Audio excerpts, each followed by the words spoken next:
सरकार ने assistant commissioners के लिए 138 लग्जरी गाड़ियां खरीदने का फैसला कर लिया। सिंध हुकूमत की जानिब से 1,99,18,92,हज़ार की लागत से लग्जरी गाड़ियां खरीदी जाएंगी।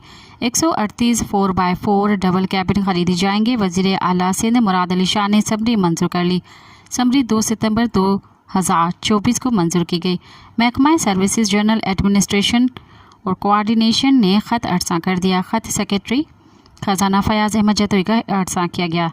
ख़त section officer budget Faiz Ahmad पिताफी के दस्तखत से जारी किया गया। ख़त में फौरी तौर पर रकम महकमा बोर्ड ऑफ रेवेन्यू के अकाउंट A09501 में मुंतकिल करने की सिफारिश की गई।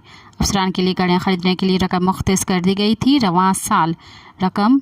रवां साल माली साल 2024 और 25 के बजट में मुख्तस कर दी गई थी। वाज़ेह रहे कि 138 लग्जरी गाड़ियाँ महकमा बोर्ड ऑफ रेवेन्यू खरीदेगा, जो बाद में असिस्टेंट कमिश्नर्स को फराम की जाएगी। मज़ीद ख़बरन ऐं तफ़सीलात लाइ विज़िट कयो असांजी वेबसाइट www.awamiNewsHD.com ऐं ॾिसंदा रहो अवामी न्यूज़ HD।